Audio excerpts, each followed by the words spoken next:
Assalamualaikum warahmatullahi wabarakatuh. Kembali lagi bertemu dengan saya di materi gerak melingkar. Kali ini saya akan membahas materi terkait dengan besaran-besaran pada gerak melingkar. Khusus materi ini kita bahas pada gerak melingkar beraturan. Baik, ini adalah definisi gerak melingkar secara umum, yaitu gerak melingkar adalah gerak suatu benda yang bentuk lintasannya seperti lingkaran.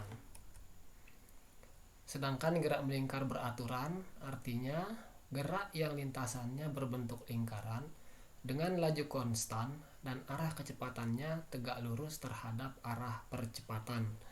Jadi ketika benda berada di posisi ini, maka arahnya adalah selalu tegak lurus terhadap arah percepatan yang dimaksud adalah percepatan sentripetalnya. Kita lanjut. Besaran-besaran dalam gerak melingkar, yang pertama ada namanya posisi sudut, kemudian periode dan frekuensi, kemudian kecepatan sudut dan kecepatan linear, percepatan sentripetal, dan gaya sentripetal.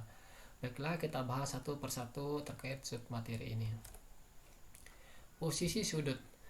Jadi melihat gambar lingkaran ini dapat kita jelaskan bahwa setiap benda bergerak melingkar akan mengalami perubahan posisi sudut.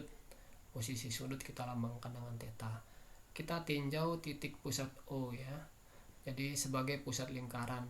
Bila benda P yang berada di titik A ini bergerak melingkar melewati titik B, kemudian ke C, kemudian kembali lagi dan berhenti di titik A. Ini berarti bahwa benda P ini sudah mengalami pergerakan sebanyak satu putaran penuh. Nah, sebelum kita lanjut pada posisi sudut, terlebih dahulu saya mengenalkan tentang satuan sudut pada gerak melingkar. Jadi satuan sudut ada dua, di sini ada satuan derajat dan satuan radian. Pada gambar ini saya jelaskan sedikit tentang gambar busur derajat satu putaran penuh. Jadi untuk gambar busur ini menjelaskan tentang besar derajat untuk satu putaran penuh. Mulai dari titik awal titik 0, kemudian bergerak ya, sampai pada sudut siku-sikunya 90 derajat, kemudian menuju ke setengah lingkaran yaitu 180 derajat, kemudian lanjut ke ini ya, 3/4 lingkaran 270 derajat dan berhenti lagi di titik semula ya, sebanyak 360 derajat. Artinya bahwa besar sudut pada satu putaran penuh itu sama dengan 360 derajat. Dengan kata lain ya, besar sudut lingkaran itu 360 derajat. Maka kalau kita ambil setengah putarannya berarti sampai titik ini, yaitu besar putarannya ini adalah 180 derajat. Kalau kita ambil seperempatnya berarti besar putarannya 90 derajat. Demikian seterusnya ya.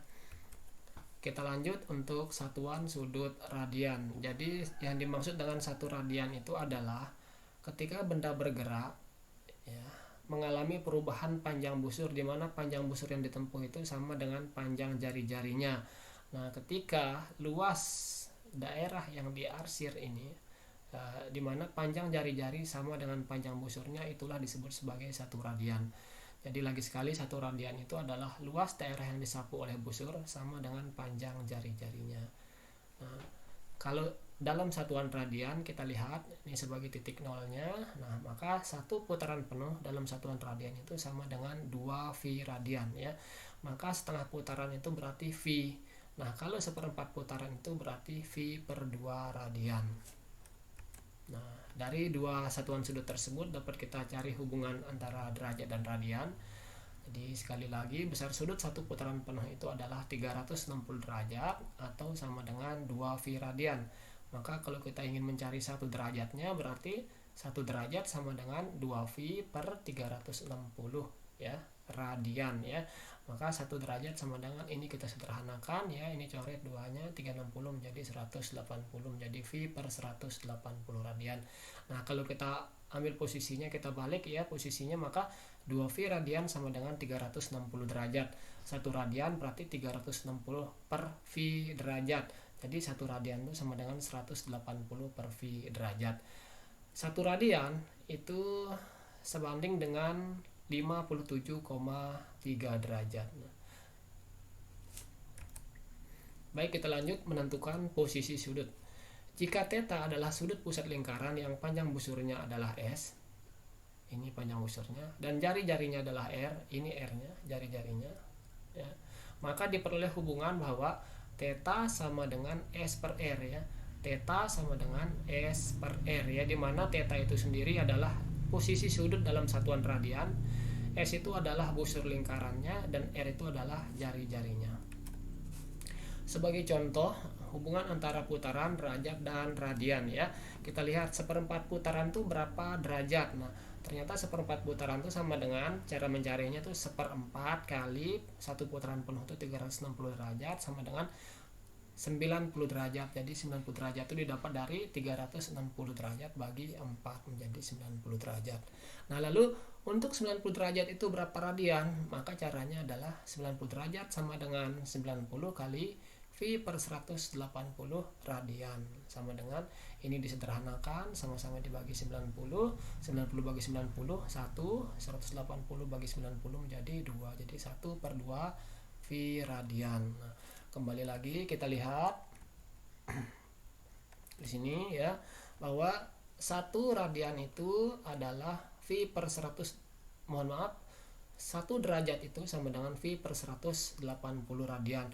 Kalau di sini 90 derajat berarti 90 kali V per 180 radian. Jadi caranya pas seperti cara mencari pada contoh hubungan ini. Nah, begitu juga misalnya pada soal nomor 2, 1/3 putaran berarti tinggal 1/3 kali 360 derajat sama dengan 360 bagi 3 menjadi 120.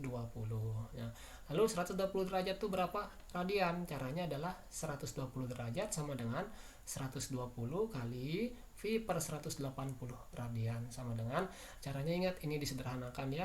Ini 12, ini nolnya coret, sisanya tinggal 12/18. Nah, 12 ini dibagi 6 menjadi 2, 18 bagi 6 menjadi 3, jadi 2/3 V radian.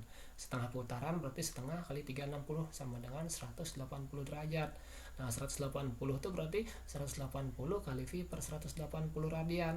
180 bagi 180, sisanya tinggal 1, ya. Jadi 1 kali V itu menjadi V radian. Demikian seterusnya, silakan dibaca sendiri.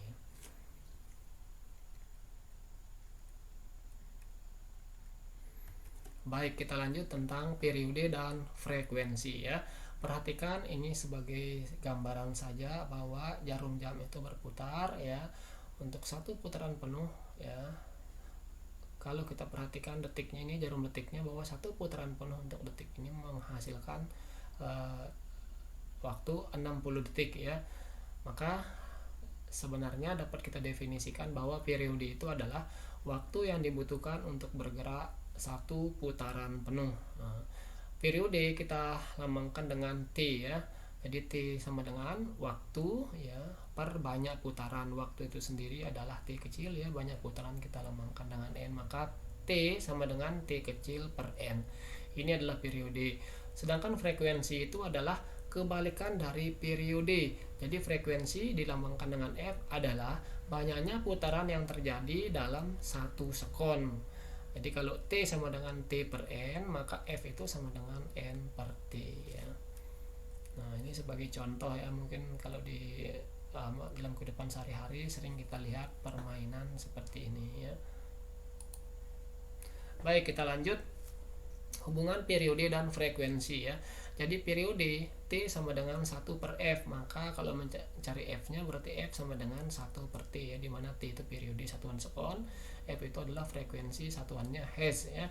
Sebagai contoh, jika sebuah benda berputar dengan frekuensi 3 putaran per sekon, maka untuk melakukan satu putaran penuh, maksudnya periode ini, ya, benda itu memerlukan waktu berarti 1/3 sekon. Contohnya ini, ya, frekuensi 3 berarti ganti saja F-nya dengan angka 3, berarti T-nya sama dengan 1/3, gitu. Baik, kita lanjut tentang kecepatan sudut atau kecepatan anguler. Selanjutnya kecepatan sudut atau kecepatan anguler yang dilambangkan dengan W. Perhatikan gambar ya. Jadi kecepatan sudut atau kecepatan anguler adalah besar sudut yang ditempuh tiap satuan waktu. Kecepatan sudut itu W, ini W ya, sama dengan besar sudutnya theta per satuan waktu. Waktunya adalah T. Jadi W sama dengan theta per T. Untuk theta ya, satu putaran penuh berarti 2V radian ya. Dan waktu untuk satu putaran penuh berarti periode ya. Jadi waktu yang dibutuhkan satu putaran penuh adalah periode. Sehingga dapat kita ambil rumusannya bahwa W sama dengan 2V per T, dimana tadi theta kita ganti dengan 2V ya, waktu kita ganti dengan T. Jadi W sama dengan 2V per T. Nah, kalau frekuensi yang dicari berarti W sama dengan 2V kali F, dimana W adalah kecepatan sudut, satuannya radian per sekon, T adalah periode, satuannya sekon, F adalah frekuensi, satuannya hertz ya. Nah, kecepatan linear ya. Kecepatan linear tadi yang dijelaskan adalah kecepatan yang arahnya selalu tegak lurus terhadap jari-jarinya ya. Atau kecepatan ini ya selalu tegak lurus terhadap percepatan sentripetal ya namanya. Nanti kita bahas ya. Jadi kecepatan linear atau kecepatan tangensial adalah panjang busur yang ditempuh tiap satuan waktu. Nah, panjang busur yang ini, panjang busur tiap satuan waktu. Jadi kecepatan linear itu V per SP, V sama dengan panjang busurnya adalah S per waktunya adalah T ya. Untuk satu putaran penuh ya, panjang busur itu sama dengan satu keliling lingkaran. Rumus keliling lingkaran itu, rumus keliling lingkaran itu adalah 2V kali R ya. Sehingga V sama dengan 2V kali R per T atau 2V per T dikalikan dengan R. Kalau kita ambil ya rumus yang kedua, kita hubungkan dengan frekuensi, berarti V sama dengan 2V kali F kali R. Nah, lagi sekali, V sama dengan 2V per T kali R ini untuk periode, atau V sama dengan 2V kali F kali R ini untuk frekuensi. Ini adalah rumus kecepatan linear. Nah, hubungan antara kecepatan sudut dan kecepatan linear. Kembali lagi, kecepatan sudut tadi kita rumuskan W sama dengan 2V per T atau W sama dengan 2V kali F ya. Nah, kecepatan linear itu sendiri V sama dengan 2V per T kali R atau V sama dengan 2V kali F kali R. Nah, kita lihat bahwa 2V per T ini adalah W ya. 2V per T adalah W ya. 2VF itu adalah W. Maka kita ganti ini dengan W. Jadi kita dapat hubungan bahwa V sama dengan W dikalikan dengan R. Di mana V adalah kecepatan linear satuan meter per sekon, W kecepatan sudut satuan radian per sekon, dan R adalah jari-jari lintasan satuan meter. Contoh soal ya, sebuah benda bergerak melingkar beraturan dengan jari-jari 3 meter dalam waktu 5 sekon. Benda tersebut mampu menempuh 20 putaran. Tentukan periode, frekuensi, kecepatan sudut, dan kelajuan linear. Caranya, cari dulu diketahui ya, R sama dengan 3 meter. Kemudian T sama dengan 5 sekon ya, dan N sama dengan 20 putaran. Maka periode itu ingat waktu per banyak putaran ya, waktu yang ditempuh untuk satu putaran penuh. Di sini waktunya adalah 5 sekon ya, banyak putarannya adalah 20, sehingga 5 per 20 sama dengan 1 per 4 sekon. Frekuensinya tinggal dibalik ya, jadi 1 per T ya. Kalau T itu 1/4 berarti F nya adalah 4 per 1, hasilnya 4, atau N per T ya, 20 per 5 sama dengan 4 Hz. Lagi sekali, periode dan frekuensi itu berkebalikan. Periode T per N, maka F nya adalah N per T. Lanjut untuk kecepatan sudut ya, satuannya W sama dengan 2V per T ya, sama dengan 2V per T itu sendiri adalah 1/4. Nah, cara menyelesaikannya adalah 2V dikalikan dengan 4 per 1, jadi dikali silang ya.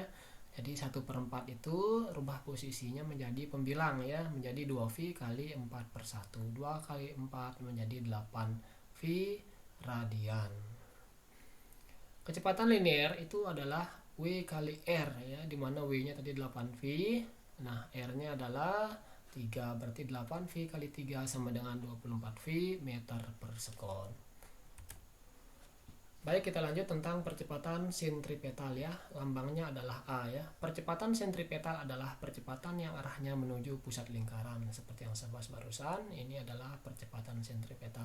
Kalau benda berada di posisi A, maka percepatan sentripetalnya arahnya selalu ke pusat. Kalau benda berada di posisi B, percepatan sentripetalnya arahnya juga ke pusat, ditandai dengan tanda panah yang berwarna merah. Ini menunjukkan posisi sudut theta, sedangkan yang ini menunjukkan posisi kecepatan sudutnya. Nah, ini adalah menunjukkan kecepatan linearnya yang selalu tegak lurus terhadap percepatannya. Secara umum, percepatan sentripetal itu dirumuskan AS sama dengan V kuadrat per R ya. AS itu percepatan sentripetal, rumus satuannya meter per sekon kuadrat. V adalah kecepatan linear, satuannya meter per sekon. R adalah jari-jari lintasan, satuannya meter. Nah, ini adalah yang terakhir ya, tentang gaya sentripetal ya. Gaya sentripetal itu kita lambangkan dengan Fs ya. Gaya sentripetal adalah gaya yang arahnya menuju pusat lingkaran. Jadi gaya ini terlahir karena adanya percepatan sentripetal tadi ya. Jadi ada hubungan antara percepatan sentripetal dengan gaya sentripetal. Jadi F sama dengan M kali A itu adalah rumus umumnya. Maka Fs sama dengan M dikalikan dengan AS. Jadi Fs sama dengan M dikalikan dengan AS itu adalah percepatan sentripetal ya. Yang ini AS itu V kuadrat per R ya. Sehingga Fs sama dengan M dikalikan V kuadrat per R. Kalau kita hubungkan dengan kecepatan sudut, maka akan ketemu Fs sama dengan M dikalikan W kuadrat dikalikan dengan R. W kecepatan sudut, V kecepatan linear, AS adalah percepatan sentripetal, R jari-jarinya, F adalah gaya sentripetal.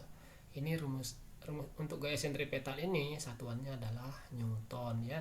Ingat ya, satuannya Newton. Nah, ini saya ulang, W itu kecepatan sudut radian per sekon, V kecepatan linear meter per sekon ya. AS itu percepatan sentripetal ya, satuannya meter per sekon kuadrat di sini ya. Meter per sekon kuadrat. Nah, jari-jarinya adalah M.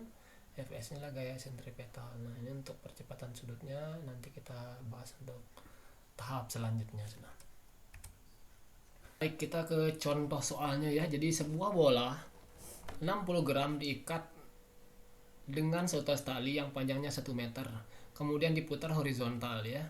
Dalam waktu 20 sekon terjadi 50 putaran. Berapakah kelajuan linear, percepatan sentripetal, dan tegangan tali? Ada 3 pertanyaannya. Kita selesaikan ya. Diketahui massa bola di sini 60 gram. Ini kita rubah ke kilogram dulu ya caranya. Ingat bahwa 1 kilogram itu adalah 1000 gram. Berarti 60 gram itu menjadi 60 per 1000 ya. Menjadi 0,06 kilogram. Jari-jarinya 1 meter. Maka kita cari dulu periodenya. Caranya ingat, periode sama dengan waktu per banyak putaran ya. Waktunya di sini adalah 20. Ingat 20 di sini. 20 sekon, banyak putarannya adalah 50. Jadi 2 per 5 ya, nolnya coret saja. 2 per 5 sama dengan 0,4 sekon. Nah, kelajuan linear ya. Kalau kita mencari kelajuan linear itu kita cari dengan rumusan V sama dengan 2V kali R per T. Kok sama dengan kecepatan linear misalnya? Sebenarnya nilai besarannya sama ya, yang membedakan adalah arahnya. Kenapa? Karena di sini kita bahas masalah gerak melingkar beraturan ya, yang membedakan itu hanya arahnya saja ya. Jadi V sama dengan 2VR per T ya. 2V dikalikan dengan R-nya 1 meter per 0,4 sama dengan 5V meter per sekon. Kemudian untuk percepatan sentripetalnya ingat rumusnya A sama dengan V kuadrat per R. Itu V ini adalah 5V, tadi 5V dikuadratkan menjadi 25 ya. Ingat V juga ikut kuadrat, jadi V kuadrat ya. Jadi 25V kuadrat meter per sekon kuadrat ya. Kemudian tegangan tali ya, yang C. Tegangan tali yang dimaksud adalah gaya sentripetal ya. Jadi F sama dengan M kali A. Kalau Fs berarti M dikalikan dengan AS ya. Ingat M-nya di sini ya, 0,06 kg dikalikan dengan AS-nya ini 25V kuadrat ya, sama dengan 0,06 kali 25V kuadrat sama dengan 1,5V kuadrat Newton. Jadi demikianlah ya pemaparan saya terkait dengan besaran-besaran pada gerak melingkar. Semoga ada manfaatnya. Kalau ada kesalahan mohon dikoreksi. Terima kasih. Assalamualaikum warahmatullahi wabarakatuh.